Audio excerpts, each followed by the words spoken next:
তুই বুঝতে পারছিস না, তোর জীবনে এখন অনেক কিছু ঘটেনি। তোর সঙ্গে যখন ঘটবে না, তুই যখন এগুলো ফেস করবি তখন বুঝতে পারবি। আমিও এতদিন বুঝিনি, অন্ধ হয়েছিলাম। এখন তুই অন্ধ হয়ে আছিস, ঠিক বুঝবি একদিন যখন তোর সঙ্গে এগুলো হবে।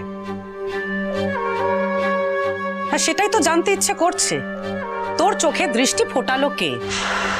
তোর মা ঠিক এই প্রশ্নটাই করেছিল, আমি আবার করছি, রিপিট করছি। বর্ষা নাকি ওর বাড়ির লোক?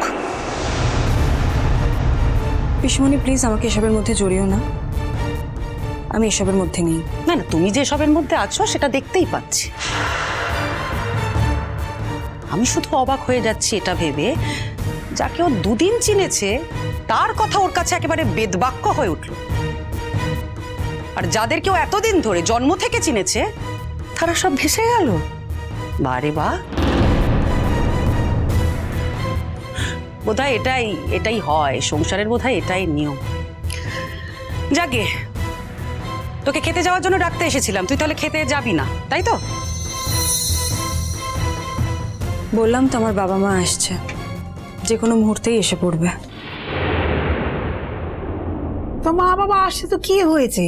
তো মা বাবা এলে কি আমরা আদর আপ্যায়ন করতে পারবো না? তুমি জানো না, হ্যাঁ আমার বৌমা যথেষ্ট কর্তব্য পরায়ণ। হ্যাঁ, যতই রাত থাকুক তোমার মা বাবা এলে খুব আদর আপ্যায়ন করবে। চল চল খেতে চলো, হ্যাঁ চল। বর্ষা, বর্ষা, ওই তো আমার বাবা মা এসেছে। বর্ষা, বর্ষা, মা, এই তো মা এসেছো? মা, বাবা,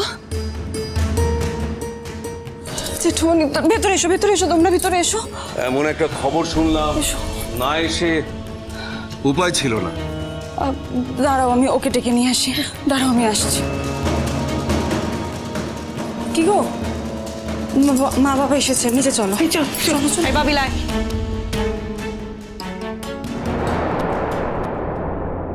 ও বাবা, সদল বলি কার মুখ দেখে উঠেছিল মা।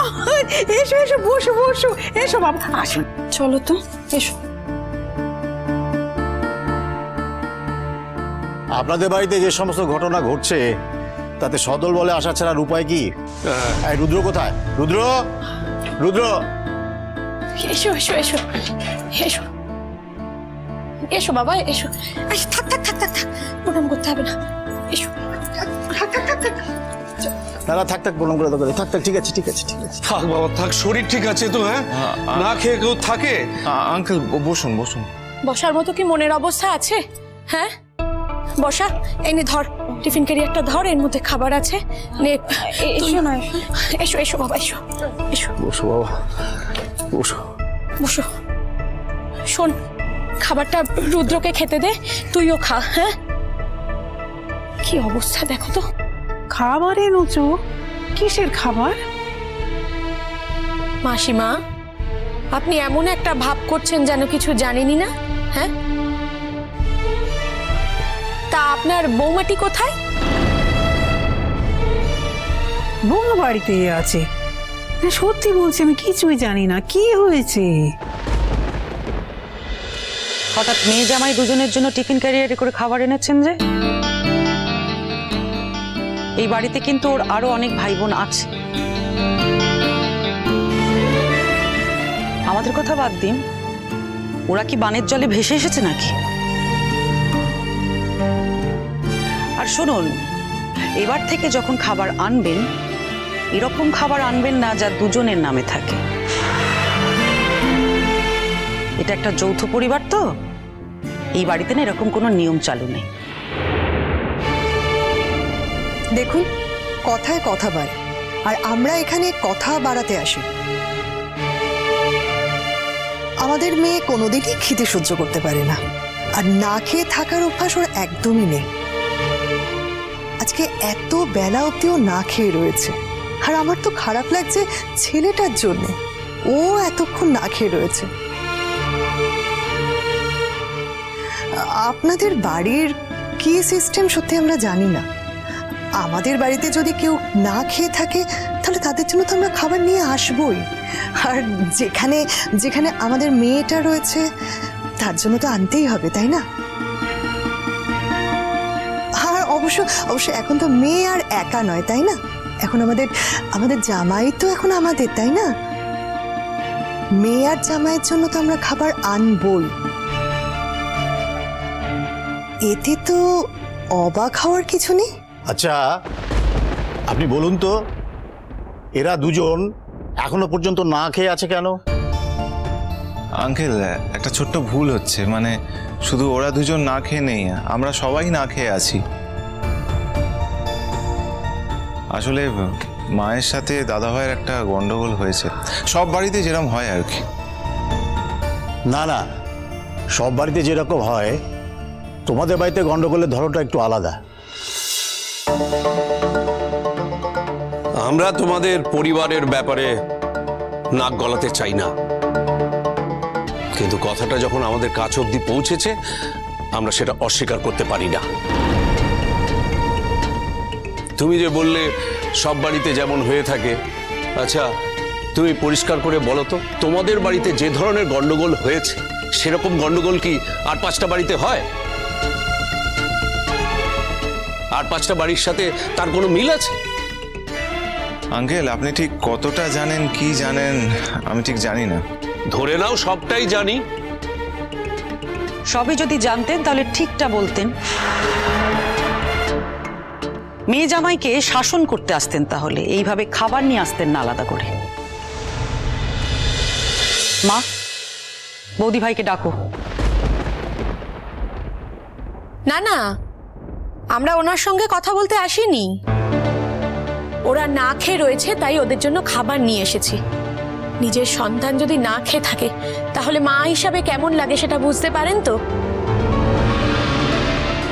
ও, অবশ্য আমি কাকে বলছি আপনি বুঝতে পারবেন কিনা কে জানে।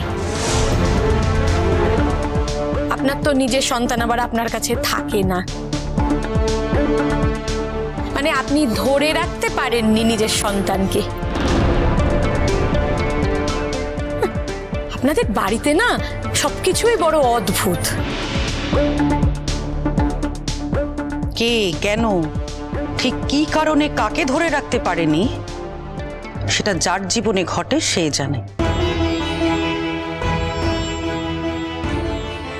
ঈশ্বর না করুক আপনাদের জীবনে কখনো এরকম দুর্যোগ আসুক, এলে হয়তো বুঝতে পারতেন।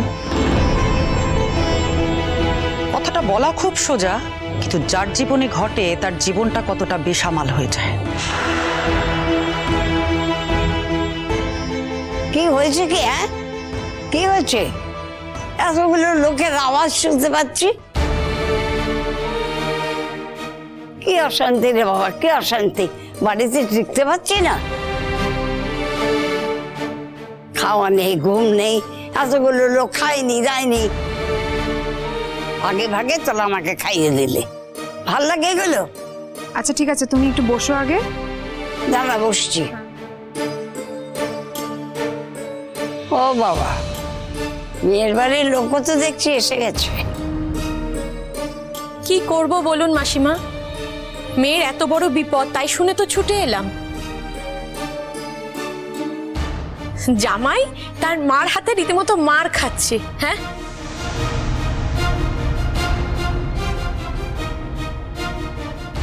কি জানি এত বড় ছেলেকে যে মা মারতে পারে, কোনোদিন হয়তো আমার মেয়েটার গায়েও হাত তুলে দেবেন।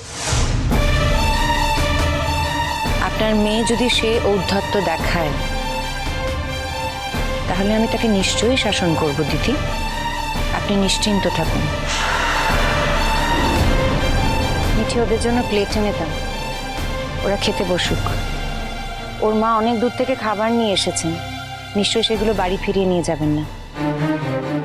দেখো মা, আমি তোমাকে একটা কথা বলছি, আমার শ্বশুর শাশুড়ির যদি এই বাড়িতে কোনো অসম্মান হয় আমি কিন্তু তখনই এই বাড়ি ছেড়ে চলে যাব, আমি বলে দিলাম তোমায়।